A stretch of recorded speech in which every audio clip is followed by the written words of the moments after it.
Alrighty, we're in the next part, ne? So yeah, I was telling you guys about how I would take my essays, ne? How it is my mom has just always just been so neglectful. I would take I remember my first essay a 95%, but minus 5% because I submitted late, one day late, because no motivation. Guys, when a kid has no motivation and inspiration, what best that they can be will be super thwarted. I was already really gifted, but I had nobody pushing me, just like today. I'm not to say kudos Karabo, well done, do this, hold on my sister. Nobody. So it's very hard to keep on coming. Electricity that you're looking at, by the way. The power has been restored. Let me switch off the light because it looked better with the light off until this part is done, and then I will change the angle of my camera to face the other direction. Yeah, sorry. And then we'll just finish this whole story from some other angle later on. Yeah, no, I had no motivation at all, and I had to push myself. I knew that I didn't want to end up literally I had revenge. I had a vengeful spirit against the way that they just imagined me, this lazy kid and that's going nowhere. I had a very, very I'm gonna show you attitude. So I did not want to end up what they all imagined I would inevitably end up as. So knowing that I'm actually really intelligent and smart, I was like, okay, so you're not taking me seriously here at university, then kita go bontsha ka corporate later on.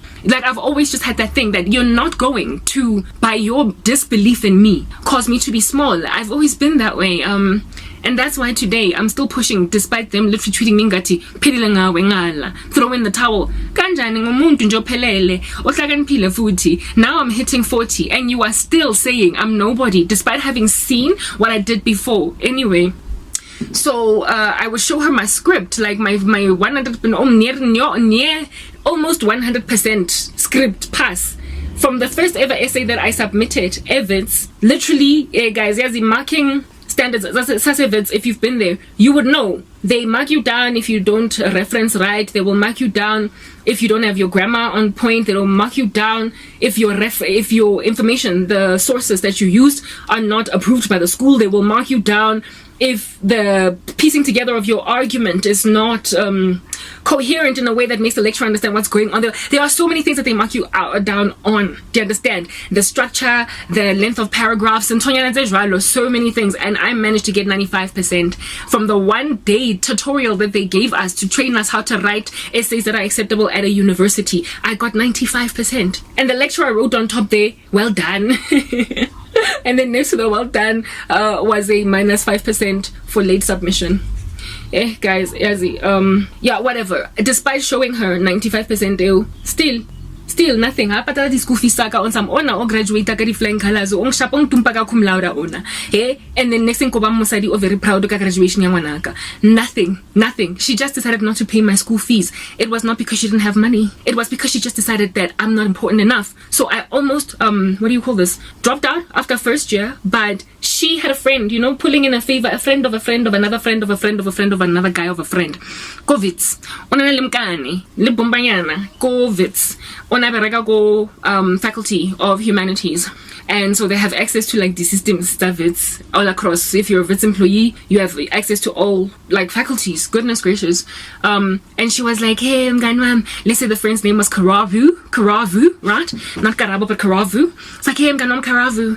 Ish, my daughter, maybe, student at Wits and can't get results and she's stressing here, haven't been able to pay fees. Is there anything that we can do, just to pull a little bit of it? Anyway, this Karavu friend of hers, Karavu, went on the system using my ID number, my student number, because I gave it to my mom. And I still remember my student number 3093993, and anyway, whatever. So and this lady was like, yo mama, me wa Karabo, your daughter opasitse hantle jwang.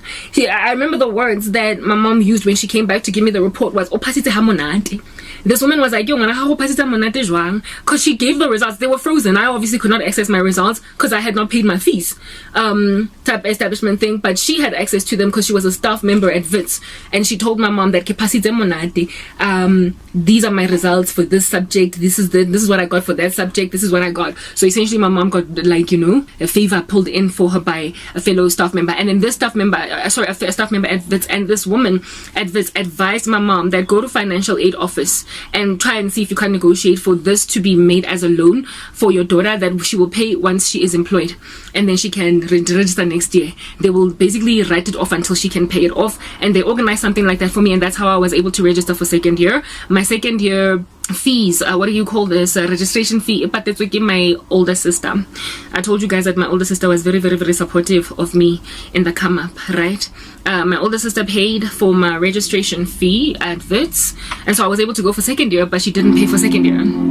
She didn't pay for second year, and second year they were like, no, sorry, we're not going to give you that loan again. So I had to drop out and work. Let's fast forward this to 20,000 years later. I worked for about a year and a half before I paid off the second year's fees, the fees that were written off for a loan when I started working. That I only dealt with literally years when I was working in corporate already. But the second year fees were just sitting there, and so I had to raise all that money using salary call center. I had to, hey guys, yes, I struggled. And during the time, by the way, when I was dropped out, the first 6 months, literally I just got left. I watched her, like, she got a job KwaZulu Natal, get a furniture, buy my little sister things, and I was like, Lemalina, you could have used to pay my fees, furniture and cha, when she already had existing furniture. Like, I was like, you just bought furniture cash and you ignored my school fees. And I stayed in Johannesburg because I wanted to continue studying at Wits University while she moved to KZN. During that time, I was so depressed morbidly, so I mean, commit to suicide. I remember going for an HIV test, saying that if it comes back positive, I was sexually active at the time. I was like, if it comes back positive, I'm just going to kill myself. I wanted an excuse to end my life, and I ate like the clinic, and it was negative, so I stayed alive, type establishment thing, but I was depressed morbidly. I wanted to die. As Usomanta has had his hand on me, guys. My cousin, Yazi backstabbing, she was Ipumbayam best friend. She suddenly went cold on me because I wasn't at school anymore. Mengafundi Hebatong, her family was treating me like rubbish. Labomalume, that thought I was nobody, lazy. Manje, I'm a dropout. You know when you treat a person like they're just some university dropout, when this person didn't drop out. I got treated that way. Yes, guys, it was such a hard time. Within 6 months, I get a guys. Within 6 months, before Boloi, I succeeded to get into a learnership with Liberty Life. I wrote some elaborate essay. They loved it, and many interviews later, short list, blah blah. I get into a learnership program, and it started my career. I'm going to just go through this very fast. It started my career, and when then I was employed in a permanent capacity in Kokos, I started after the learnership at Liberty Life, it's going to call center at Teleshore as a claims consultant. That first job that's when I started to pay chunks of money every month of my salary. It wasn't even much, Nikki, and not 6,000 rands a month. I took like 4,000 out of the 6,000 to pay my fees off at Wits, because I was not going to be a dropout. Let's go to the next part.